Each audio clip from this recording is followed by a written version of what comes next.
Assalamualaikum warahmatullahi wabarakatuh. Untuk video kali ini kita akan membahas tentang sistem pernapasan pada manusia. Manusia sebagai makhluk ciptaan Tuhan memiliki berbagai kelebihan. Salah satunya mampu bergerak aktif. Untuk bergerak aktif dibutuhkan suatu energi, di mana energi tersebut dihasilkan dari proses pernapasan. Pernapasan merupakan pertukaran gas oksigen atau O2 dan karbon dioksida atau CO2 yang dilakukan oleh makhluk hidup untuk menghasilkan energi dan sisa oksidasi berupa karbon dioksida dan uap air. Untuk bernapas diperlukan organ pendukung antara lain rongga hidung, rongga mulut, faring, laring, trakea, bronkus, bronkiolus, alveolus, paru-paru, dan diafragma. Mari kita perhatikan organ-organ berikut. Pertama adalah rongga hidung. Hidung merupakan organ panca indera atau organ pernapasan. Hidung berfungsi sebagai indera pembau dan proses awal pada sistem pernapasan, yaitu untuk menghirup udara. Hidung terdiri atas beberapa bagian, yaitu lubang hidung, rongga hidung, dan ujung rongga hidung. Di dalam rongga hidung banyak terdapat rambut dan kapiler darah. Kondisi di dalam rongga hidung juga selalu lembab dikarenakan adanya lendir yang dihasilkan oleh selaput mukose. Udara yang dihirup oleh hidung akan mengalami 3 perlakuan, antara lain udara disaring oleh rambut-rambut halus dan selaput lendir yang terdapat pada rongga hidung. Kemudian udara diatur suhunya sebelum masuk ke paru-paru, artinya udara dari luar ketika melewati rongga hidung mendapat pemanasan sesuai suhu badan. Lalu udara di dalam hidung diatur kelembapannya oleh selaput lendir. Organ pernapasan berikut adalah faring. Faring berada di belakang rongga hidung dan mulut. Faring disebut juga dengan anak tekak. Faring berfungsi ketika kita akan menelan makanan. Katup akan naik dan menutup rongga hidung sehingga mencegah masuknya makanan ke hidung. Organ berikutnya adalah laring. Laring merupakan pangkal tenggorok yang disusun oleh beberapa tulang rawan yang membentuk jakun. Pangkal tenggorok dilengkapi dengan katup pangkal tenggorok yang disebut epiglotis. Katup epiglotis berfungsi untuk menutup saluran napas pada saat menelan makanan.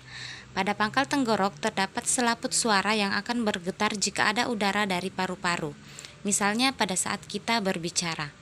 Pada laring, orang dewasa terdapat jakun. Selain jakun, pada laring juga terdapat pita suara. Organ pernapasan berikutnya adalah trakea. Trakea atau batang tenggorok berupa saluran berongga di daerah leher. Trakea tersusun atas tulang-tulang rawan berbentuk cincin. Trakea mengandung lendir dan silia atau bulu-bulu halus untuk menyaring debu dan bakteri yang masuk bersama udara. Organ pernapasan berikut adalah bronkus.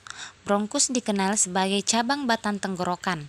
Bronkus berjumlah sepasang, salah satu cabang menuju ke paru-paru kanan dan cabang yang lain menuju ke paru-paru kiri.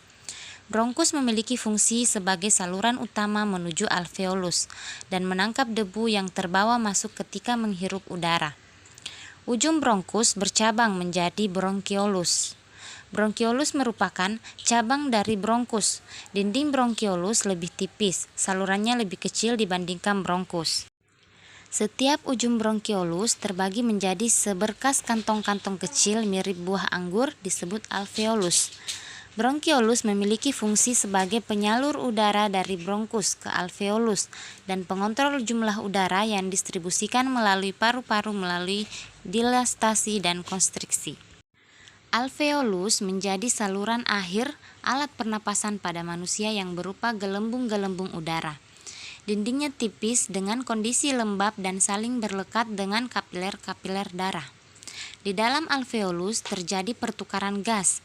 O2 yang berasal dari udara dihirup ke sel-sel darah, sedangkan CO2 dari sel-sel darah dikeluarkan ke ruang terbuka. Organ pernapasan berikut adalah diafragma. Diafragma merupakan jaringan otot pada organ paru-paru. Terletak di bagian bawah, memiliki kubah, dan merupakan awal pernapasan dimulai. Ketika bernapas, diafragma akan berkontraksi, mendatar, dan ditarik ke bawah.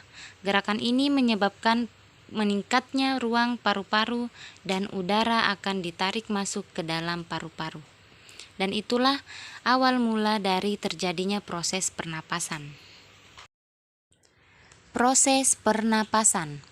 Proses pernapasan atau biasa disebut respirasi meliputi proses pengambilan udara dari luar tubuh atau inhalasi atau inspirasi, dan proses pengeluaran udara dari dalam tubuh atau biasa disebut ekalasi atau ekspirasi. Proses inspirasi dan ekspirasi berlangsung di aktivitas otot-otot diafragma dan otot-otot antar tulang rusuk atau interkostalis. Berdasarkan otot-otot yang berkontraksi, proses pernapasan dibedakan menjadi dua, yaitu pernapasan dada dan perut. Pernapasan dada adalah pernapasan menggunakan gerakan otot antar tulang rusuk.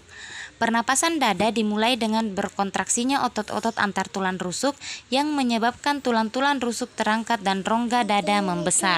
Membesarnya rongga dada tersebut menyebabkan tekanan udara di dalam paru-paru menurun, sehingga udara di luar masuk ke paru-paru atau disebut inspirasi. Apabila otot-otot antar tulang rusuk berelaksasi, tulang-tulang rusuk menurun sehingga volume rongga dada mengecil. Akibatnya, tekanan udara di dalam paru-paru naik dan udara keluar dari paru-paru atau biasa disebut ekspirasi.